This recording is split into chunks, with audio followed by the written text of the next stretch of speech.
Israel appears to be heading for a full-scale military operation against Hezbollah in the coming weeks, while Hezbollah has adopted Russian methods and Israel is trying to warn the Lebanese state of the consequences of allowing Hezbollah to continue its provocations. Meanwhile, Israel destroyed a key piece of Hezbollah's war machine deep inside Lebanon, and the chairman of the United States Joint Chiefs of Staff gives an open warning that the United States will not be able to protect Israel from incoming missiles and rockets in the event of a war. Elsewhere, the IDF released a confirmation that it had eliminated a senior Hamas weapons engineer. Speaking of Hamas, reports have surfaced that the leadership of the terrorist organization is being pressured to leave Qatar, and there are reports that they will move to Iraq, although these reports are being denied by Hamas. The IDF Chief of Staff has announced that the destruction of the Rafah brigade is near, and with it, the end of major combat operations in the Gaza Strip. Finally, the Houthis in Yemen are revealing new capabilities and showing no fear whatsoever of the United States. Let's dive into the details. I'm Yair Pinto, and this is your Boots on the Ground report about what is happening in Israel on the 263rd day of the war against Hamas, Hezbollah, Iran, the Houthis, and all of Iran's terror proxies in Iraq and Syria. To begin, I have a clear statement to make that everyone needs to hear. A war with Hezbollah will be a war with the state of Lebanon.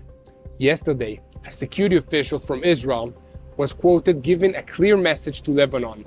If the Lebanese government wants to have sovereignty over all its territories, then it must act to change the reality.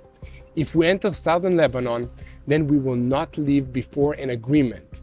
A war with Hezbollah will reduce Iranian influence in the region. In recent weeks, we have witnessed a massive drone attack in the north of Israel that has caused great damage to property and lives, and the huge forest fires. In my opinion, the Israeli security establishment should learn lessons from the war between Russia and Ukraine, which has seen Russians make concentrated missile attacks on Ukraine's command and control systems, radars, and anti-aircraft batteries. The Russians are constantly studying the reaction of the Ukrainian air defense systems and its weak points, and are gradually increasing their percentage of hits on the targets they have chosen to attack.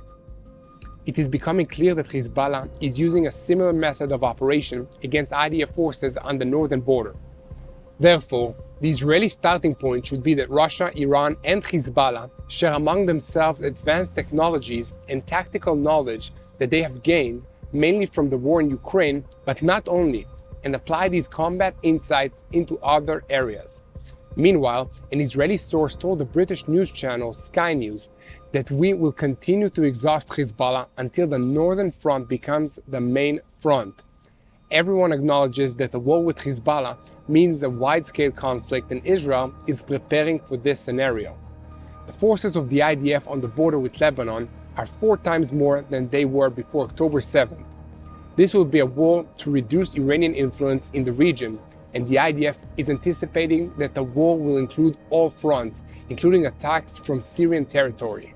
At this point, it is clear that in the next few weeks, at a time when the leadership determines is the most advantage point for Israel, the IDF will strike Hezbollah with a major offensive. There has already been a low-intensity battle on Israel's northern front for the past 8 months, and Hezbollah had some initial successes in these battles, hitting Israeli border communities with anti-tank missiles and rockets. But the IDF quickly adapted to these tactics, and casualties on Israel's side have been very low, although there has been a lot of damage to civilian communities and also large forest fires which have ravaged the natural landscape. Sarcasm aside, Hezbollah did try to target IDF positions in the Galilee and on the Golan Heights, including radar stations on Mount Meron. These attacks had limited success, and the IDF position in the north are all operating at full capacity. The weapons Hezbollah fire into Israel rarely hit their targets. Most are intercepted or fall in open areas, sometimes even falling inside Lebanese territory. However, It cannot be denied that Hezbollah has achieved strategic successes in terrifying the residents of northern Israel and forcing nearly 100,000 to evacuate their homes in these northern communities. The situation is also placing additional pressure on the Israeli government, as well as doing great damage to the Israeli economy. Against this backdrop, we can see the importance of a strike overnight on Sunday on a Hezbollah weapons storage facility in Baalbek, 100 kilometers north of the Israeli border. This facility housed explosive suicide drones of a type that have proven to be one of Hezbollah's most effective weapons in this war, and the loss of this facility and the drones in it will surely be difficult for them to observe. In addition to the loss of the drones, this raid also increases the fear that Hezbollah operatives must be feeling, since they know that Israel has information about where they are at any time and can strike deep into the heart of Lebanon. There is no such thing as a rear area for Hezbollah. They are vulnerable to Israeli strike everywhere they go and at all hours of the day and night. This is not something new. The IDF has been carrying out raids and airstrikes on Hezbollah targets in Lebanon and Syria for years and has eliminated hundreds of their most highly trained and experienced operatives, as well as large stockpiles of weapons and ammunition. Large numbers of operatives from other terrorist groups operating in Lebanon have also been eliminated. Another trend that we are seeing is the growing anger among ordinary Lebanese at the way that Iran and Hezbollah have hijacked their country, provoking a war with Israel that will not benefit them but only lead to the destruction of their homes. Let's pray that Hezbollah will hear the voices of the 120,000 Lebanese who have been forced to evacuate their homes in the south, who just want to go home and live a normal life. However, they're not the only ones speaking up. General Charles Brown, chairman of the U.S. Joint Chiefs of Staff, told reporters on Monday that Hezbollah is stronger than Hamas when it comes to overall capability, number of rockets, etc., just saying that Iran tends to provide greater support. Brown also noted that the United States is more limited in its ability to protect Israel from attacks by Hezbollah. Based on where our forces are located and the short distance between Lebanon and Israel, it is more difficult for us to be able to support them as we did in April, he said, referring to the Iranian attack against Israel. General Brown's words come during Defense Minister Yoav Gallant's visit to the United States, where he discussed with senior American officials the possibility of war with Hezbollah and the threat posed by Iran. They also came as Israel continued to pound Hezbollah targets all over southern Lebanon in an effort to convince them to back off. Reports have also surfaced that despite General Brown's warnings, many American officials have accepted the possibility that Israel will carry out a major move against Hezbollah inside Lebanon in the coming weeks. This has led to back-channel warnings that Hezbollah should not count on the United States to prevent a large-scale Israeli attack against them. With all of the confusion that these mixed signals is creating, it's more important than ever that you help us share the truth. Please share these videos and subscribe to our YouTube channel in order to reach more people with what is happening here in Israel. And if you'd like to receive additional videos like this one, please consider making a financial donation by clicking the donate button on YouTube or by going to our website at www.tbn.org/Israel. Let's shift our focus now to the southern front, where the IDF has confirmed that a strike carried out on Sunday night eliminated Muhammad Salah, a senior Hamas operative who was involved in projects and development of strategic weapons. This was a very evil and dangerous man, and he will be very difficult for Hamas to replace. At the same time, the forces of Division 162 continued their activities in the Rafah area, carrying out targeted raids that led to the elimination of dozens of terrorists and large stockpiles of weapons and ammunition. Several more tunnels have also been discovered in the last 24 hours, and they are currently being explored and cleared in preparation for their demolition. The Chief of Staff General Herzi Halevi held a situation assessment in the Rafah region last night with the commander of the Southern Command. We have very high achievements in fighting in Rafah, and I tell you that they appreciate it very much. This is also reflected in the number of terrorists neutralized, also in the destroyed infrastructure, in the underground, in its mapping, in its destruction, and in the progress, in the fighting in the underground, which is very complex.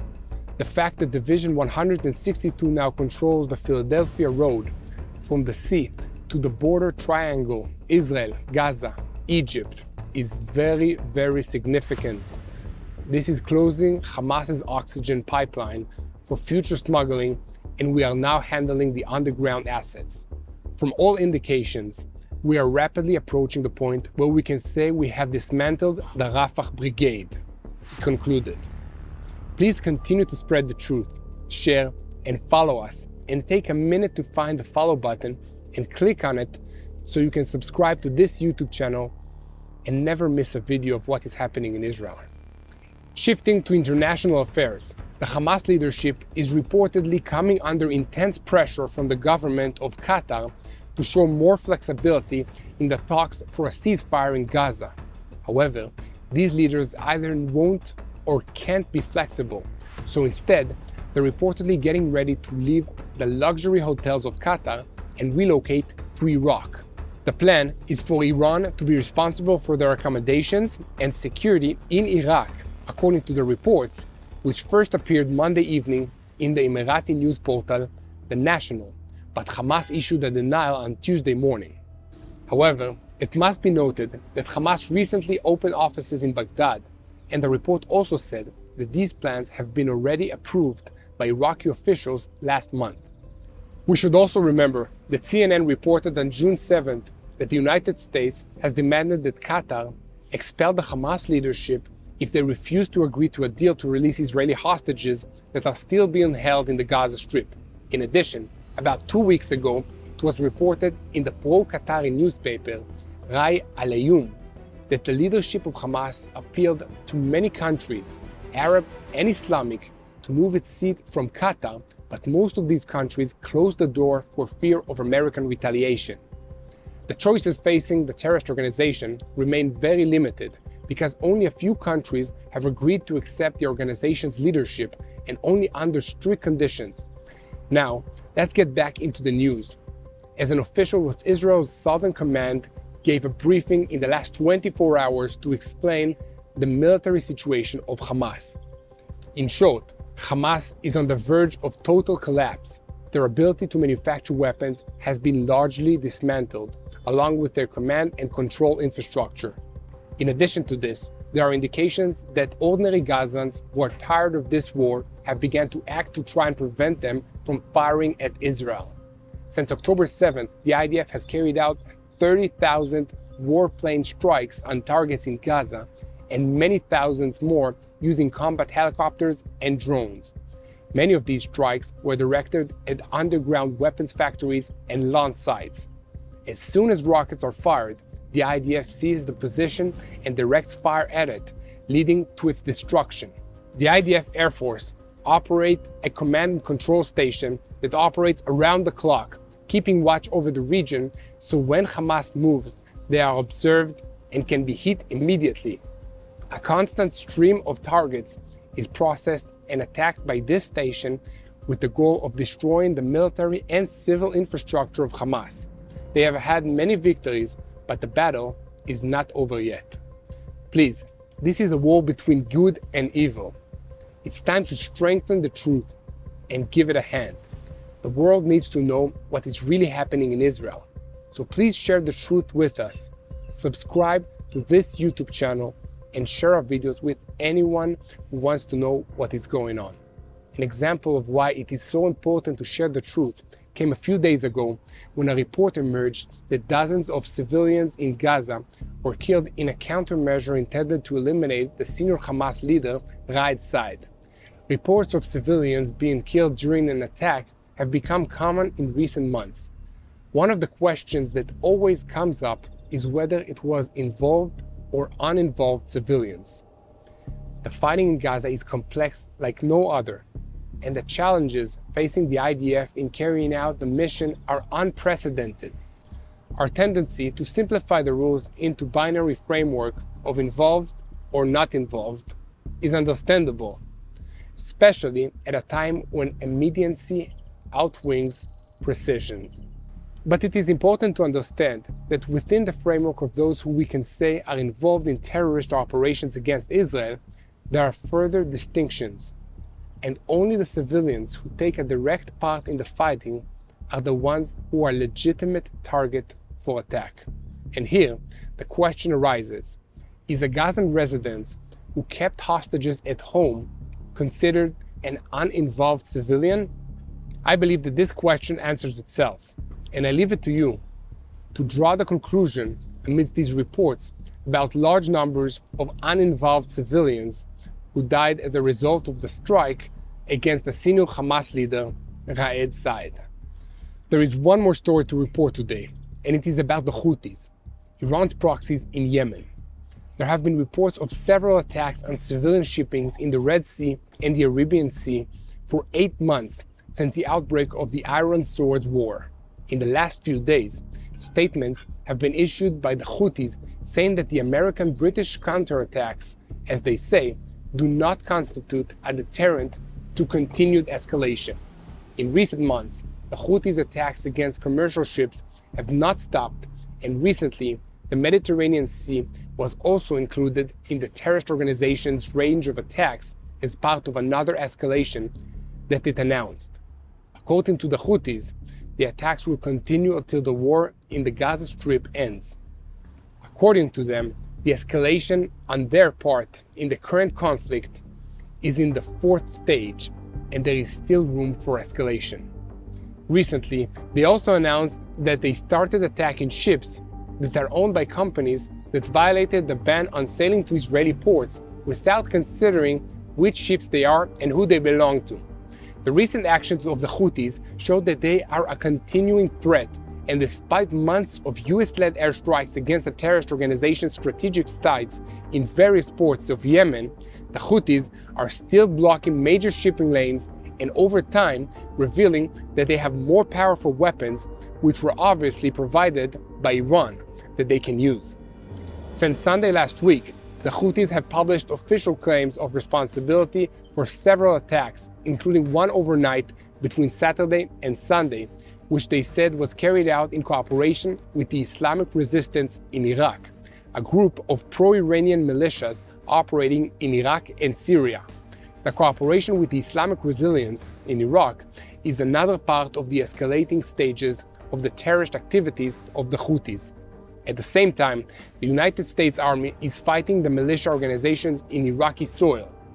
In the first months of the war, the pro-Iranian militias attacked American bases in Syria and Iraq non-stop. In February, the attacks on the American bases stopped, but the militias continued to work to remove the international coalition led by the United States from Iraq and threatened to renew their attacks. So please continue to spread the truth, share and follow us, and most importantly, pray. Pray for this region, pray for the allies of good, the allies of Israel. Pray for wisdom for our leaders. Pray for the civilians that are affected by this conflict. And please pray for the IDF soldiers, for the Israeli hostages, and for Israel to win this war here before this evil spreads to the rest of the world. Hello, this is Mati here in Jerusalem with TBN Israel. This is Yair Pinto from TBN Israel here in Jerusalem. TBN Israel is keeping viewers informed with Israel-focused news, culture, and what God is doing in this land. Support TBN Israel today online at tbn.org/Israel. Thank you.